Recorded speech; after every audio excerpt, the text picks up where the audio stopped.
Have you ever wondered why you feel stuck?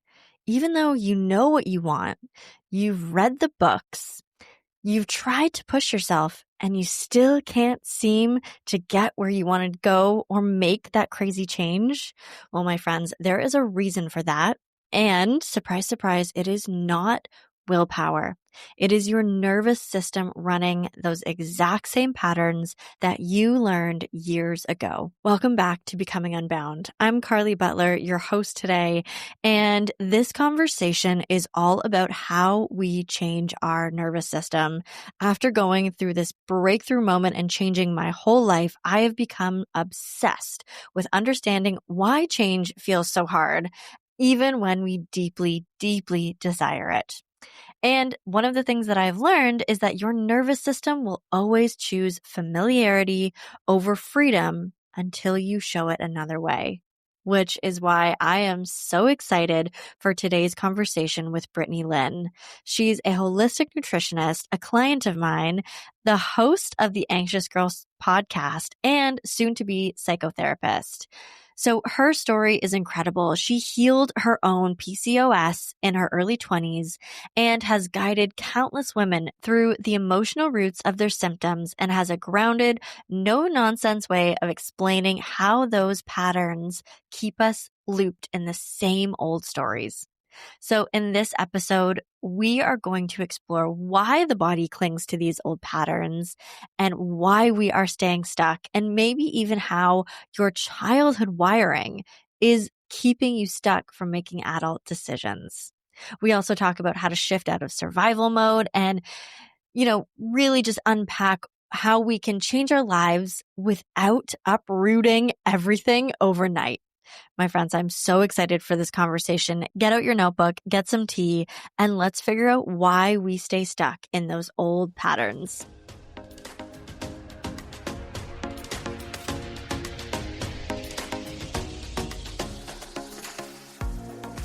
All right. Brittany, welcome to the podcast. Thank you so much for being here today. Yeah, I'm really excited. I don't know if the listeners know our relationship or how we met, but I'll let you kind of tell them because it's fun to be on your podcast. Yeah. So I am Brittany's podcast manager. We met through a mutual client of mine, and it's just sort of been this beautiful process of producing Brittany's amazing The Anxious Girl podcast. If you have not heard of that, go listen to it. It's so good, so relatable. I feel like our podcasts are actually like they could be besties. Sister podcast. Yes. Yeah. So yeah, and we've been working together for a little while now. We just wrapped your season 1, which was amazing. You had so many cool guests, and I'm so excited for season 2. And Right. why don't you tell us a little bit about yourself and a bit of your journey? Yeah. Like the Cole's notes of how Brittany came to be in this wellness world and all the juicy details. Yeah. I always have to remember Cole's notes, because I just love to like talk and share and like all the pieces are important. But the Cole's notes were I was completely infertile, had no menstrual cycle for 2.5 years. I was really young, like early 20s. And I was told, I would never have children naturally and all of these things. I was diagnosed with something called polycystic ovarian syndrome or PCOS, which a lot of women today, that's like the number one reproductive issue that women suffer with today. And I remember being offered different medications and what have you. And I remember just saying, this is not for me. I know the body heals. Like I know we're designed to heal. I know this beautiful machine is brilliant. And that actually, like, I went back to school for holistic nutrition really to heal my PCOS. So when I originally enrolled in the school, I wasn't even thinking about necessarily having a business and all the things. And then I remember my follow-up with my gynecologist, and there were no more cysts. I had completely reversed this irreversible condition, PCOS. And I remember the OBGYN, she was like, do you have a business card? So like the professional, and I don't say that to be disrespectful, but like the professional was asking me, this like, mid-20s gal who just finished her holistic nutrition license, for a business card, because she's like, I don't see this often, right? I have to put women on birth control and I have to do all these things. And in that moment, I was like, every woman has to know about this. Like, everybody has to know how powerful our bodies are, and that we have the tools, we have the ingredients. We just have to learn about them. And fast forward over the years, I've had 2 babies since, and the piece around the emotional health piece, the nervous system piece, all of this started to kind of get dripped in my path.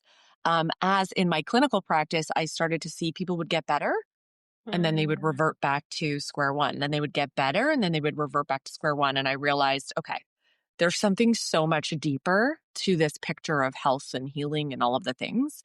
And it really lies in the emotional body and our nervous system. So that's like the foundation. And then we have this like physical body, which is the manifestation of the emotional body, energetic body, all these other pieces. Yeah. Wow. What a Yeah. powerful story. And I mean, I Mhm. think about this on a daily basis, like, because I listen to every single episode of your podcast. So I am always walking away with like the golden nuggets. And so I always love that you bring it back to like our body is so intelligent, and like we talk about this so much on this podcast, is that like the signs, the symptoms, the things going on in our bodies Mhm. are real. Like I want to validate every single person who's ever Oh, yeah. felt like a tummy ache, a headache, a heart palpitation, a like tightness in your chest or in your shoulders or something. Like all of those are real, and they are signs telling Mhm. you something. And it's about Yeah. finding the awareness to find out what is that. And so the Yeah. fact that you were able to like listen and be like, my intuition is telling me that I know that the body can heal. And Yeah. you and you proved every Yeah. diagnosis that you'd ever gotten kind of Yeah. wrong. Yeah. And I love too, because it is going against the narrative of giving so much. Like, we give the power, we give a lot of our health, our power, our outcomes, our prognosis, we give it up to the white coat. Mm. And, they only know what they know and they only know what they've been taught. And something that has really become obvious and aware, at least in my journey, is that it's a very small amount. It's in a box, right? And they treat the body very compartmentalized. And that's not the way our body works. And so for any woman who's, yeah, has the tummy ache or the migraine, or this is how your body's speaking to you, and our body is a symphony. So it's never just your reproductive system and it's never just your gut. It's never just your sinuses that are always clogged. This is a multifaceted system that is interdependent and is always communicating. And yeah, our body is literally, its language is symptoms, right? And so here we are, like, numbing the symptoms, trying to get rid of the symptoms, Yeah. when your body is so brilliant that it's like, hey, I need this, right? I'm sending you this signal. But we've learned to, like, we fear the symptom almost. We want to push it away. Whereas I'm here like, no, let's like explore that pain. Let's sit with that. Let's, right? Like, navigate where that's coming up for you. Yes. Yeah. And I think you bring up such a point of like one of the things that I think can keep us so stuck is that the idea that we just outsource our Yeah. very in like built-in system, this alarm bell system that we have, and we outsource that to be like somebody else knows better than me. And I think that is such a thing that could keep us so stuck, is that like if you are constantly giving this beautiful intelligence that you have going on both in your mind, emotional, physical, body, Yeah. and you're constantly just being like, yeah, no, I'm going to let someone else, the professional. And I get it. They are so good at so many things and there's so Yeah. many advancements that like are so Yeah. amazing. But if we keep externalizing our own wisdom about the body, like you're going to stay stuck. Hmm. So, And this is for business too. right. This is like, we outsource strategy. What do you think I should do? What do you think we do? And there's so much of this like authenticity piece that comes from intuition and that comes from us living in our bodies. am I in my body? Can I hear, I call them pings or Mm. nudges, right? Can I hear the next step for myself? And if I'm outsourcing that same kind of piece, I'm never connecting with like, what is my true intuitive higher self saying? What's the next best step for me? And I work through this on the daily with business, with motherhood, with everything. Like it really is this like embodiment, this practice of embodiment. And So and that, yeah. So tell us about that. What was that moment where you knew you were like, where you decided to listen to your intuition? I know you had gone through to be a holistic nutritionist. And so like you had backed this up. I feel like you've been practicing, but was there like a moment where you were like, no, no, no, nope, stop. I know that there's another way to do this.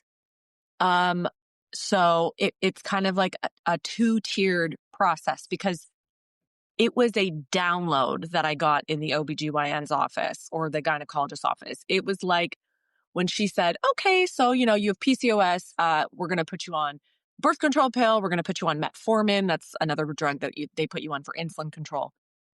And it literally was like, and I teach my clients this all the time. It was like a full body no, right? We have full body yeses and then we have full body nos. And it was a full body no. It was just like a higher thing, a higher intelligence that was guiding me. This is not your way. I'm not judging anybody who decides to go on medication, but for me, it was like, this is not your way. There was a different way. And then the second tier was again just following this path of embodiment. And I always say things come to me in the shower. Like things don't come to me in meditation. They don't come to me in my breath work. They don't come to me in the way that I hear people being like, oh, and then I saw this vision. It's like, no, I'm like showering, doing something so basic. And the second tier was it came to me that it's like you have the emotional body and you have the physical body, and then you have the nervous system that runs down the middle and blends these two worlds. And unless we're working on the stories, the patterns, the parts that have been developed in our childhood and from trauma, big trauma, little trauma, all the things, unless we're kind of unwinding, unbecoming, and unprogramming. And I'm careful to say this, it's not that we never heal, because really, what are we all looking for? What's like the end healing goal? But we stay stuck, Mhm. like you're saying. So this second tier aha moment was this is all about our frequency. This is so much tied to our emotional health, what we haven't processed, what we've shoved down. And I also think a huge piece of our health is finding purpose. Mm. That's been like the latest aha. When we're Those on things. purpose, I swear to God, our health is like extraordinary. It's like Yeah, a different frequency. it's like when those things are not aligned with you, it like will, again, signs and symptoms, it will tell you and like it will drain you and wear down on you when you're like, and I feel like that's when you see people who are in these long careers and you're like, yep, they've just been hustling along, going, going, going. And you're like, and yet your health is just deteriorating. And you're like, I don't know why. Like I eat healthy. I do the I'm things. doing, I move yeah, my body, but yeah, nothing's working. yeah, yeah. So I love this story of my one client. I'll never forget. I'll not say her actual name. Mhm. I'll call her Amanda. Anyway, and she had an autoimmune. So this was like way back when in my clinic practice, where again, as I was in clinic, it was like I was getting these nudges of like, ask her about her job, right? Because as a nutritionist, you would think all I ask her about is food and what supplements and what medications, but it was like, ask her about her job. You know, ask her about how much joy she has in her life. Ask her about how much connection she has in her life, all these things. She was in a government job. She did like budgeting, numbers, whatever. It was very mundane, boring. Her marriage was kind of falling apart. Like it was just very whatever. And we worked together for over a year. And at the end of the year, fast forward, she ended up leaving her job and starting a photography business, a pet photography, because dogs were like her thing. It was like she was obsessed with them. She had two dogs at home and she was always taking like photography courses and whatever. I kid you not. It was like watching her immune markers, watching her blood work change. as she started to step into the photography, as she started to kind of let go of that job. Now, she was upon retirement anyway. She had an amazing pension, like all these things. So she did have those pieces in place where she could just let go of it. But watching her physical health transform when she like started to align with something that lit her heart up. Like, you know what I mean? It was like incredible. So that again, if we want to talk about those moments where you're like, this shit's real, right? This is really important for all of us to find. And if it's not the job that pays your bills, find something on the side that feels aligned and purposeful and brings you pleasure, like heart pleasure, right? So anyway, that's a story I love to tell because it was I like, love that. yeah, it's like spirit gave me the example to be like, here, right? You can watch her Wow. thyroid markers change, like watch her blood work change. And, broccoli didn't do that. I love my B12, but it didn't do that. Yeah. Yeah. Wow. And I feel like Fun. that's such a good indication. And I love that you said that it doesn't have to be like your main job, but like a source of alignment, of purpose, of joy, of like I've heard one time it was Bashar that said, find the source of excitement in your life and go towards that. Doesn't mean like go all in on that, but go towards that. Like what little micro movements can you make that go towards that? Like, is it taking a course? Is it, taking on a client once on the weekend while you have your job? And maybe you start to work your way towards that. Like, I think the idea of becoming unbound for anyone listening is like, we talk about this a lot. You don't have to go all in, balls to the walls. Like, you quit everything, you leave every relationship, and you move countries. Like, that's another piece that's a whole nervous system suitcase there. And really But important, yeah, to talk but about. can Yeah. you do little micro shifts? And then in each little micro shift, like celebrate that and see what that does to change. Like I mean, if you're not doing blood work, I get it, but like you'll be able to notice those small little shifts in how you show up every day, how you show up for those relationships and your family and all that stuff. Yeah. So important. And so I wanted to ask, that kind of brings me into the nervous system piece of that I just mentioned, like making all those massive changes, like not something that I super recommend. I recommend doing the Becoming Unbound process like a little slower. So talk to us about the nervous system and how that keeps us stuck. Because I feel like you are the perfect person for this. So the phrase that keeps going through my head that I hate the most is feel the fear and do it anyways. And I'm sure all your listeners, we all know that. I think there's a book called that, like feel the fear and do it anyways. However, when our nervous system perceives something or has the tastings of or the remembrance of something that didn't feel safe, you weren't heard, you weren't seen, like whatever kind of body memory the thing you want to do is kind of tapping into, the nervous system says, absolutely not. I'm going to sabotage this. We're not going there. We're not starting that podcast. We're not moving to Europe. Like, we're not doing the thing, right? It's way too scary. And so I love when you talk about these kind of micro steps because we want to almost, I call it bookending. When we want to try something new or try something different or like step out onto the edge, maybe of entrepreneurship or, becoming unbound, like starting to kind of unbecome, right? Take the armor off. We want to regulate. So find safety in the body, do the thing, regulate. So it's like come from a place of resource safety, do the thing, maybe record the episode, reach out to that person, whoever it was, regulate.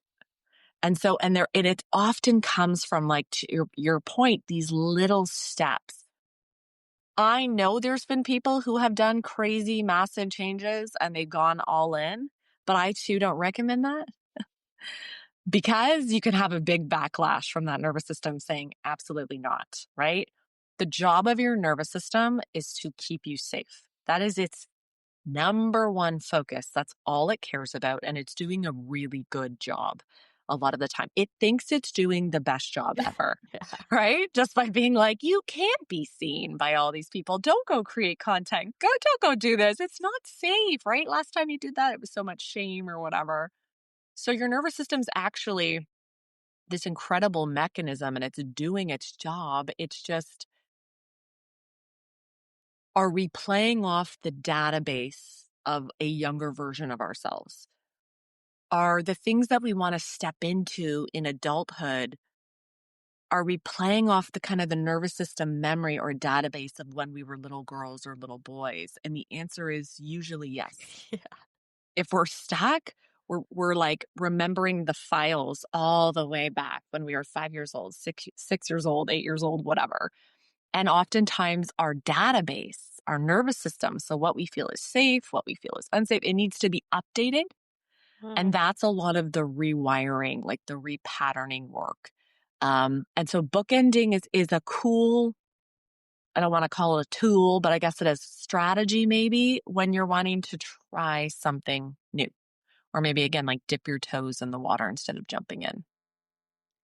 I Yeah. love that bookending. Yeah. And it feels like those are those little moments where it is just like, it's just 5 deep breaths before you go book the wild meeting that feels so outside of your comfort zone. And then it's after that, going for a walk after that, just around the block, just to like bring yourself back down to be like, look, nervous system, we did a scary thing, but also we're still breathing. We can like identify the things in the room that are brown or whatever it Yeah. is that you Yeah. The do. red or the brown. Yeah. So I love that. And I'm so curious, those little things you talk about were going off patterns from when we were 8 or when, we were in, grade 10 and something happened to us that when we did, go out on a limb. What are some of those steps to start to rewire that? Because I know that's a big Yeah. question, but Yeah. like, what does that look like? And I feel like this is what people talk about when they say do the work. Yeah. Yeah. So what are those things that you could do? Yeah, what is it? Yeah. That's such a good question. I call it clearing the clutter. Like Mm. clearing the clutter from the nervous system. People call it repatterning, having restorative experiences. There's like all different kind of terminology around it. But I'm so glad you asked that question because even though right now nervous system regulation work, it's all over, at least it's all over my algorithm. Yeah. And it is the deep breaths and it is the light exposure and it is the cold exposure and it is these things. But there's so many nuances in the aspect of someone who like is truly suffering with PTSD or like deep trauma, childhood trauma, whatever. The entire world feels unsafe. It doesn't matter if it's a new podcast or a new relationship or getting a dog or whatever. Like they're literally oriented. Everything is feeling unsafe. So there's nuances in this conversation, even when I bring up the technique of bookending. Mm. But to answer your question, we want to kind of update that database, right? And have what we call restorative experiences where I can orient to safety while doing that thing. So, an example, I tell this story. I think I told it in one of my episodes. Um, I would have been like 9 or 10, and I had my first solo in jazz, like my first solo competition. I was like on the stage. My parents paid a ton of money with this like choreographer. I was so prepped, I was so ready. I got up on stage and I turned around and I saw the audience and literally like forgot my entire routine. And I continued for like 3 minutes and 30 seconds, however long the song was, which felt like it was an hour long. I did jetés and pirouettes on that, like literally just kept repeating the same dance move. And my mom and my sister, like my whole family, everyone in the crowd is like, oh my God. That moment was a database anchor moment for me to not be seen. There is so much shame in being seen. That moment was so overwhelming. That 10-year-old or 11, or maybe I was even 8. That moment was so overwhelming for me. I could not process. I could not handle. I didn't have the support I needed in the moment or after the moment because I had to go back out for judging. So I had to literally walk back out onto the stage and not win. um, that was a trauma for me. And so my nervous system interpreted as you cannot be seen. It's not safe for you to be out on a stage. Right. It's not safe for you to be expressed, right? There's a lot of shame. Remember how bad that felt? So I'm going to protect you, right? I'm going to create kind of this armor around this idea of being seen. And through doing the work, through working with a therapist, working in the somatic therapy world, I was able to kind of reroute the experience of being seen and have a restorative experience of showing my body it's okay to be seen. It's okay to be out there. It's okay to be witnessed. But it took not only the self awareness around, okay, well, where is it coming from? Some Mhm. people say you don't need to know where it comes from. And there is truth to that because a lot of our trauma is pre verbal before our brain and can bring words to it. But there were very significant remembrances of instances in my life where I'm like, that is kind of a notch in the database and I need to rewire that. And you can look at patterns and things that are showing up in your adult life. And if they're not working for you, chances are there's something that needs to have a restorative experience, right? Somewhere in that remembrance, in that database, we need to show our nervous system it's okay. It's okay to be seen. It's okay to express yourself. It's okay to say no. It's okay to have a boundary, right? It's okay to tell the truth. So again, this conversation is beautiful. It's so nuanced. And so I'm always very like, I always want to really state that when I'm talking about the nervous system because there are so many different angles and little bits. Working with a therapist, working with Yeah. someone who's going to help you work on the body level. That's how you start to have these restorative experiences and repattern, Right. And reprogram. then the world starts feeling just a little bit more safe. It's a Just little like journey. little micro drips of safety come in. You're like, "Yep, I'm good here." And I think it's so much more than just like I think you can, repeat to yourself, and if you have systems and stuff that's been taught to you from a somatic therapist or like a counselor or a coach, whatever it is, Yeah. but it's more than like I think the words of like I'm safe, I'm okay. I think there's a lot more to this conversation than like you're scrolling on Instagram and you're like, oh, someone on there told me that if I just repeat, I'm safe, I'm safe, I'm safe in this moment, like it's not like when you're about to book a meeting with like the biggest possible client or book the podcast thing, like telling yourself you're safe. It's maybe just not enough. And so give yourself that grace that like if those little things that you learn on Instagram aren't working, it's okay. And there might be something deeper that needs to the work still has to be done on that. And I like that you say like it's so nuanced. Like for everyone It's it's it's so it's different. it's so nuanced and it's not hackable. Like Right. because we're such a biohacking world and Yeah. it's not hackable. So people are out there giving so many quick tips, which are great. And I love that the conversation's out there, but I'm also like, but it's very individualized and we can't really hack it because it's a database that's been literally could talk about like generational trauma that comes through the nervous system as well. But just even in this lifetime,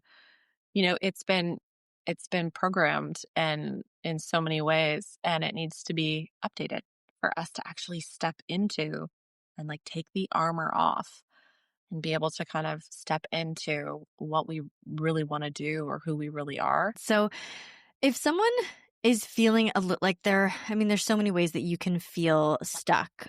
Mm. And I think a lot of the root of this, and whether you feel stuck in a relationship, feel stuck in a job, feel stuck in a pattern or a habit, like a self-soothing pattern or something, like even an addiction in your life, I feel like all of those branches come back to a root.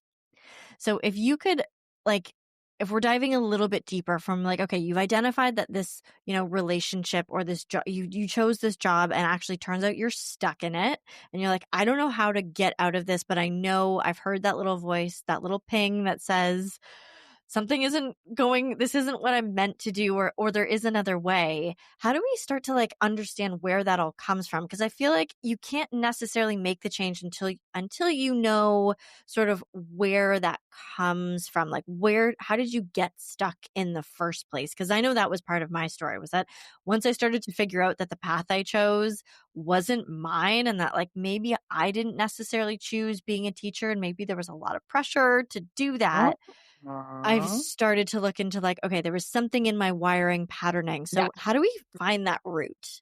it's so interesting. So this brings me into parts work, internal Mm. family systems work, by Dr. Richard Schwartz. And this whole premise that as we're little people, when we're little girls and little boys, we develop these adaptive strategies or like these parts that kind of come up through the attachment versus authenticity. So we all need to attach. As children, as babies, we have to attach. As toddlers, as children, we have to attach because we have to be taken care of because we're completely dependent on an adult, right? We will find ways, be very adaptive strategies, start to people please, start to perform, start to do what other people want us to do, start to, right, resource out for like opinions and whatever. And we learn to do this all as a way to be loved, to be accepted, and to be part of community or family. Because on the nervous system level, if we were pushed out of a community or a tribe way back when, you would die. So Right. isolation or being pushed out or not belonging to the primal nervous system equals death. That's how much we will do anything to belong, to attach, and we'll even get rid of who we really are to attach. Right. And this is really sad for a lot of women. I work primarily with women, but the men who are listening here as well, when they realize I've built a life that I don't really want. I've built a life for other people.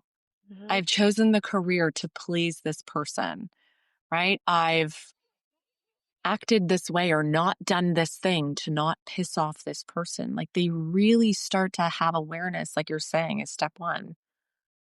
Wow. Like, and this is where sitting with those feelings of like, why do I hate my job? Why do I feel numbed out? Why do I want to go home and drink a bottle of wine? Why am I snappy and bitchy and right? It's like almost sitting in that discomfort, increasing the tolerance to the pain is usually where it's the doorway to like, hey, I'm over here and I've been having this, dream or this want or this thing. I've just never been heard. So yeah, to answer I love the parts work because we develop these parts. You could call them like a personality. We almost all have like multiple personalities, not like clinically diagnosed, but parts that have learned to be a certain way or do things a certain way to belong. Yes. 'Cause that is survival. Yeah, and it is just survival, and it's so wild to Right. me that in our brain, and you talk about this a lot on your podcast, is that like the idea like it's you die if you don't. Like it's being chased but like a tiger is coming to your camp and like snatching you away as a child if you are not belonging to the crew, or you are left behind in the wilderness, or you are, left out in the cold if you do not belong to a tribe. So I wish our Yeah. brains could catch up a little bit and be like, hey, no, we live in like these in the Western world, but we're not there yet. And I think our brains are so interesting that we have done and made choices that really were just to belong. And if someone told you that you'd be, you work really well with numbers, you should be in finance, and you Yeah. end up working at a bank or in the accountant world, and then you're like, well, where did this come from? Because I'm not Yeah. really happy with this. Who told me Yeah. this, and why did Yeah. I choose to do this? And it's just Yeah. belonging, and it's just an adaptive strategy to Strategy. Yeah. survive. It's And fascinating. it's fascinating. And the society that we live in, it breeds disconnection to self. Everything in our society is disconnecting people from the self. Everything. We could go down so many rabbit holes, like, and find so many rabbits to really, again, define this idea of we're so disconnected from self. We're so disconnected from, again, this embodiment. Take it right back to the very first thing we talked about, this idea of living in our bodies and knowing what we want and knowing authentically what we need and then being able to ask for it. Because so many of us, A, don't know, and B, if we did know, it was never acceptable, right? To get your needs met was like a no-no. Well, So we we have a just, word. We call it needy. yeah, right? We just learned to kind of go along, buy your house, get your mortgage, find your partner, get your day, nah, nah, nah. And I feel like it's a system that's like literally, it's like herding cattle to depression, right? People are going, wait a second, I don't think I'm happy. But we're so disconnected that it takes us almost getting to the extreme before we ask the question, am I happy? And can I even be happy, or am I stuck in survival? Because a lot of people they can't even pay their water bill. They don't even have the space, like they can't even ask themselves, am I happy? Because they're trying to put food on the tables for their kids. So there's another nuance to the Mm. conversation, right? When we're talking about manifestation, and sometimes I'm like, okay, but also some people are just pure survival, Yeah. right?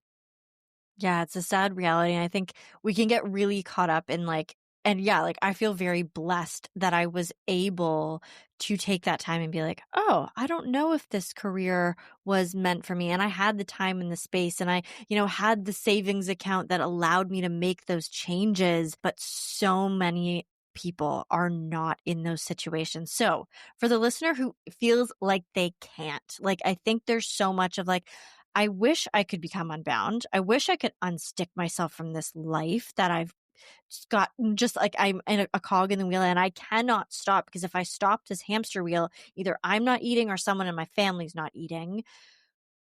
What would be a little baby step that that person could take? So I have two. I have Okay. one for the person who has faith, who practices faith, who has a relationship to spirit, to God, to whatever it is. And that is to strengthen that relationship. Like pray, pray. Because when we do that, it starts to rewire our system that we're not alone. Mm. And the people who are in that deep survival, like you're saying, they're super stuck. They feel really alone, because it's very rare that we're turning on social media and we're seeing someone say, I'm really stuck and I'm really alone. We're seeing everything else, but for the most part. The other, for the person who's like, don't love faith, don't have a spiritual connection, I think I'm literally a meat suit here just to have a meat suit. Um, Find a human then to start sharing this with, and to start maybe not outsourcing, but sharing and expressing. I feel a little stuck right now. There's something that happens when we start to almost speak the stagnance out of the Mm. body, right? We can talk about processing it, crying. These are all ways we're moving the stagnancy, we're moving the stuckness. And we have to be willing to kind of sit with, like I've said this twice now, I think, sit with the pain or the stuckness, which is very uncomfortable, to kind of move through it. Yeah. Those are great. I love having that faith. I think there's been so many, it's become more apparent in this journey of mine. And I hear this echoed in so many other stories of I just started giving it up to God or the universe or Yeah. spirit, give it whatever name that you have. But that's that one thing where it's I have faith that the next step that I'm going to take is not going to be into the dark abyss, and that a brick or a stepping stone is going to be underneath my foot when I take the step, Yeah. which is hard to do. And I love that's such great advice, just to start speaking that Yeah. stuckness out in the world. I've heard that if you let's say you're frustrated and you voice that you're frustrated, the frustration will actually lower 35% automatically just by saying you're frustrated. Or in this case, I'm stuck. I feel like there's something not working in my life. And if you can tell one other human, Mhm. and then maybe you tell one more human. And I think that is when you start getting it out of your body and releasing it, then all of a sudden, I don't know, and maybe you still don't have a faith, but some bigger part of the world hears that. Mhm. Maybe it's just you that hears that for the first time, and you're like, "Oh, yeah, Yeah. okay." Mhm. And being witnessed, like having that being witnessed Mm. by another, and always having that person. And if you're someone who has no safe people, then find a counselor, Right. right? But it has to be someone who feels safe. That's a really important kind of note to this Mm. exercise, It can't be the friend that's going to wallow in it with you and be like, I know, your life sucks, right? You're super stuck. I'm super stuck. Like, that's not the person we're really looking for here. We're looking for that person who can hold it and witness it, right? And say, like, yeah, I'm just going to hold this space for you. Yeah. And the other thing I love to talk about when it comes to faith, if you don't have a specific, like, higher power you believe in, I start to say, ask yourself the question, like if you started to like perspective pivot a little bit, ask yourself the question, what if everything in my life was happening for me instead against me? What if, right? Like just what if? And if they can try that on for a little bit, because it just, if we're talking about the nervous system, it just kind of moves, it shifts the gear into a little bit more of like, like I'm not alone. Mhm. Right? I'm not fighting. I'm not fighting. It's like I'm here. What if everything is happening for me? Right? Even the pain and the discomfort. Even the pain, which takes a lot of spiritual maturity to even look at. And I respect that because someone could hear that and say, what do you mean this was for my good and this was sounding good. So it's kind of a different perspective and I'm owning that, I'm naming that. But could you try that on? Right? That everything that's happening is for me. It's almost like Plinko. It's like bringing us into our authentic, powerful self, right? I love And that. when there's shit, we got to grow. Like we got to, I don't know about you, but a lot of my growth has come from pain. Like 100%. new Yes. level, new devil. It's like, what am I looking at now? Right? Yeah. I got here. Okay. Now what am I looking at? Yeah, and I think it's hard in the moment to say like, you know, when something sort of what feels like terrible is happening, maybe not to you, but it is just happening. I think it's hard to be like, okay, well, it's happening for a reason. So I think in the in between, like sit with that, release that, cry it out, get it out, and then when you're able to take a deep breath, kind of on the other side of that, be like, I don't know what this is, but it is happening for a reason and it is happening for me. And in the moment when you're feeling all the feels, like give yourself the grace to feel that. Like letting that all out is so important. And there's been so many moments where yes, you just have to feel all of Yep. that. And then I think it's easier to say like once you sort of release that and get it out, then you can be like, okay, yep, this is happening and it's happening for me. Yeah. Yeah. You kind of like shake the rocks up a little bit, right? You give all like a little bit of space in the system to start to maybe have a perspective pivot, right? You like Yeah. unjam the clutter. Yeah. Yeah. Yeah. So one of the questions I ask everybody on the podcast is Yeah. what is your definition of freedom and how does that show up for you in your everyday life? Authenticity. Mm-hmm. So I just was with a couple. We just moved to a new city. And so community has been like a focus for me because connection is everything, safe connection.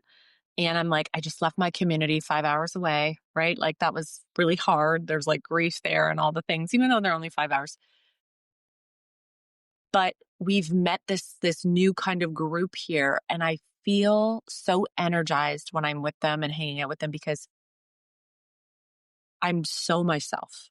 I don't have to be anything but. I can be fully expressed, fully witnessed, fully seen. And it feels so free.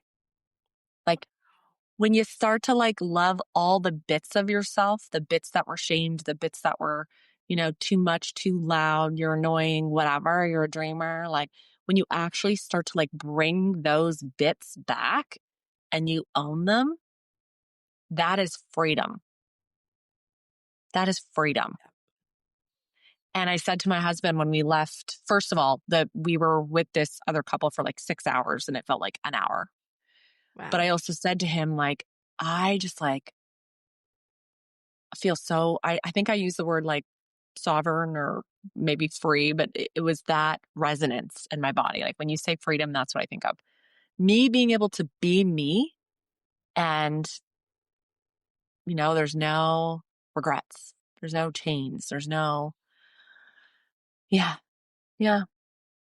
Yeah. And I think that's one of the goals, I think, of if if you walk through the steps of like, no, finding the awareness of becoming unstuck and then maybe starting to make those changes or think about how you could make the changes. Maybe then you like prepare for the changes, you make the changes, and then the freedom that comes after that. I mean, the ability to show up in environments where you are just fully yourself. You can say the wildest stuff, or you can say things that maybe like a old patterned version of you wasn't able to say or be seen in that. Like that is a beautiful Yeah. freedom that like it only you would have had to been in situations where you weren't able to be your authentic self. And so again, those situations, just like we just talked about, where you weren't yourself and you were closed off or you didn't say what was on your mind and or didn't share an opinion or whatever it was, like you had to go through that to know what it felt